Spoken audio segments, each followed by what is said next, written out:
Hey guys, this is Danae. I hope this works, this recording, because my memory is giving me so much trouble today. I'm coming to you to make a video about paying for PA school. So I just wanted to give you guys some ideas and some options and some, food for thought. So the first thing would be an HPSP scholarship.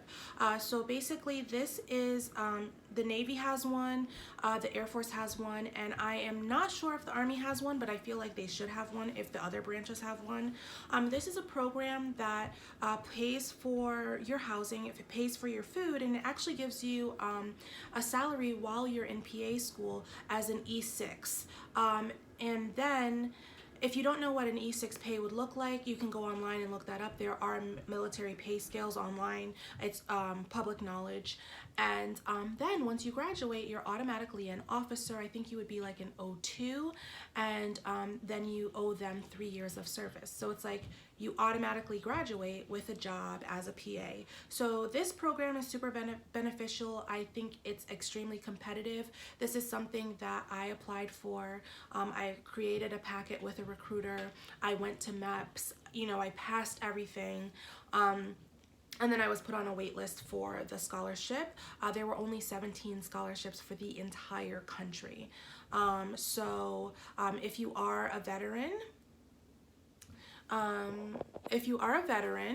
then this might be a good option for you, because there's like a ranking system for the scholarship, so that it can be one thing to count in your favor. Okay.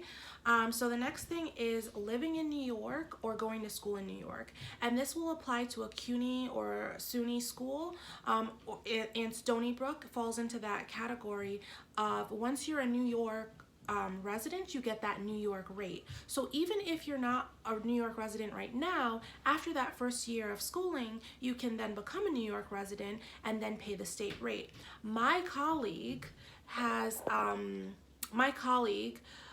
went to Stony Brook, and she has 50% less student debt than me, because in that second year she paid such a low rate compared to what I paid, because she was considered a New York resident.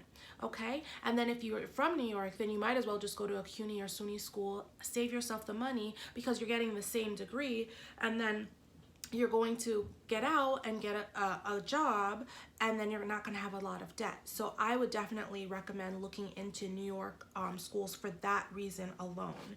The other thing that I would recommend, and this might not be doable for everyone, but if you know that PA school is something you want to do and it's something in your future, okay. It's 2 years until you start a program, and you're going to be working 1.5 years. Save as much money as you can, even if that means, moving in with family.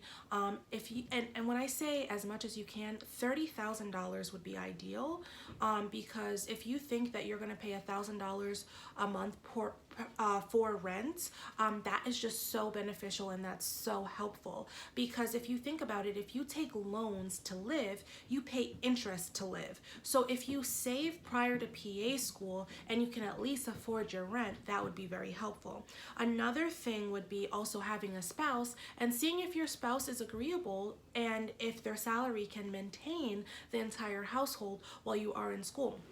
Now, this gets very, very tricky. I'm not married, I am single, but what I will say is, if you are a married couple and you guys decide to go that route, please know that PA school is very stressful on a marriage. So don't have your spouse commit to paying for all this stuff and be in the class acting crazy, sleeping with your classmates, doing all kinds of stuff, because it's really not fair to your spouse to sign up to support you in that way, and then things go haywire. Okay, I know we're all people, things happen. This is a judgment-free zone, but just make sure that you're really committed to your marriage if you guys decide to go that way. Another thing is the National Health Service Corps. There's loan repayment portion, but there's also a scholarship program. So I would recommend applying for that scholarship. It's also competitive. See if you get it. I think I missed a scholarship deadline for that, so I don't think I applied for that.